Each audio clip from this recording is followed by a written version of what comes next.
इस बात का पता होगा कि महात्मा गांधी जेल में बहुत दिनों तक थे, यह तो सभी जानते हैं, लेकिन उनकी पत्नी भी उनके साथ जेल में थी और जेल में रहने के दौरान ही उनकी मृत्यु हो गई थी। जी हाँ, हम बात करना चाहते हैं कस्तूरबा गांधी की। हम ऐसे पवित्र स्थल पर हैं जहाँ जेल में रहते हुए कस्तूरबा गांधी ने अपनी अंतिम सांस लिया था और यहाँ समाधि बना दी गई थी। चलिए हम दिखाते हैं। यहाँ यह सूचना पट है और स्वच्छ भारत एक कदम स्वच्छता की ओर लिखा गया है। यह दिशा निर्देश जारी किए गए हैं। कृपया जूते मराठी में है, अंग्रेजी में है। यह कस्तूरबा गांधी की समाधि है, जिस पवित्र स्थली को हम आपको दिखा रहे हैं। और कब कैसे क्या हुआ और कस्तूरबा गांधी यहाँ कब आई, कब इनकी मृत्यु हुई, कब अंतिम सांस इन्होंने लिया, बापू के साथ कस्तूरबा जी का कितने दिन तक जेल में रहना हुआ, इसे हम आपको दिखाते हैं।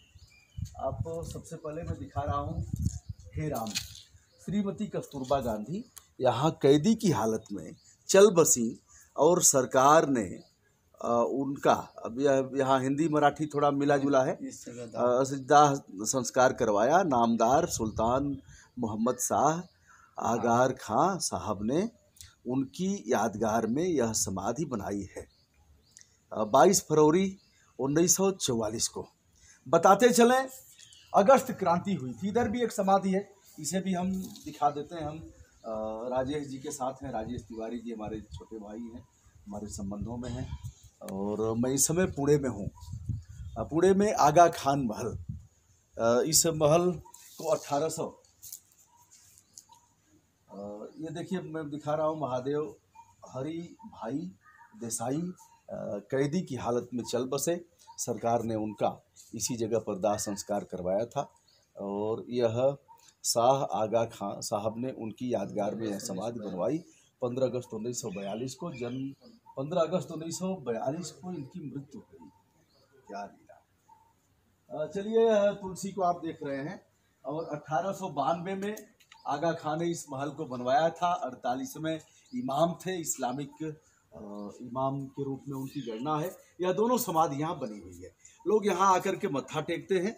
आप सभी इस बात से अवगत हैं कि 1942 अंतिम आंदोलन था, क्विट इंडिया मूवमेंट, अंग्रेजों भारत छोड़ो। बापू ने कहा था या तो यह आंदोलन देश को सदा सर्वदा के लिए समाप्त आज़ाद करा देगा या इस गांधी को हमेशा के लिए समाप्त करा देगा। अंतिम आंदोलन, डू और डाई जिसमें कहा गया था, करो या मरो।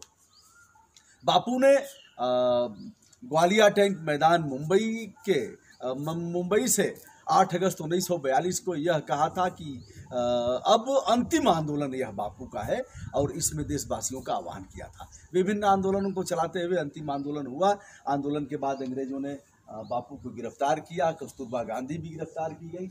और इधर जो महल दिख रहा है, आगा खां का महल, उस महल में बंदी के तौर पर रखा गया था। यह देख रहे हैं आप, पत्थर की शिलाएं हैं चारों तरफ से घेर करके यह समाधि बनाई गई है। एक बगल में भी समाधि आप देख रहे हैं।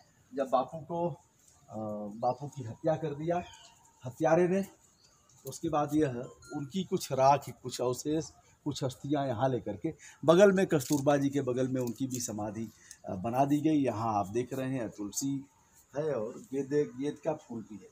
उधर भी तुलसी है और उस तरफ भी तुलसी है। तुलसी ऑक्सीजन प्रदाता है और इसे बड़ा पवित्र माना जाता है। तो हमने दिखाया इस समाधि को। देश के बहुत कम लोग इस बात को जानते होंगे, कस्तूरबा जी ने यही दम तोड़ा था और इसी स्थान पर उनका अंतिम संस्कार किया गया था। दोस्तों, बाद में इस महल को उनके पूर्वजों ने दे दिया भारत सरकार को। यह भारत सरकार के कस्टडी में है। पुरातत्व विभाग इसकी देखरेख करता है। और आप देख रहे हैं उधर भी गार्ड लगे हुए हैं। यह एक पेड़ है, चिलबिल का है, संभवतः बताया जाता है कि उसी समय का है। और यह आम का वृक्ष है, यह भी उसी समय का यह वृक्ष है। और उधर आप बरगद देख रहे हैं, खूबसूरत बरगद जो नीचे तक उसकी जटाएं आई हुई हैं, वह बरगद है। यह स्थान एक किसी तीर्थस्थली से कम नहीं है जहां कस्तूरबा गांधी ने अपनी अंतिम सांस लिया था।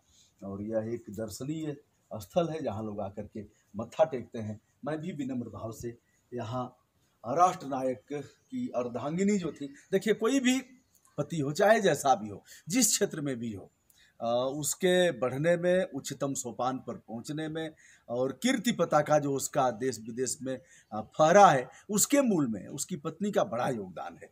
इसी प्रकार कस्तूरबा गांधी का भी योगदान बापू के इस संघर्ष में, जो विभिन्न आंदोलन 1916 से लेकर के और मरणोपरांत उन्होंने चलाया था, तो जब तक जिंदा थी कस्तूरबा जी, इनकी महती भूमिका थी उन्हें आगे बढ़ाने में, उनका उत्साह वर्धन करने में। आज मैं भी इस स्थान पर आकर अपने आप को धन्य महसूस कर रहा हूं और इन महापुरुषों को मैं विनम्रता से यहाँ मत्था टेकता हूं और आपको भी इस स्थान के बारे में बता रहा हूं। यदि अभी तक आपने हमारे YouTube चैनल को कदाचित सब्सक्राइब नहीं किया है तो मैं जानता हूं आप गुण दोष के आधार पर स्वस्थ विवेचन करते हुए हमारे इस चैनल को सब्सक्राइब करेंगे, हमारा हौसला बढ़ाएंगे, लाइक और शेयर भी करेंगे।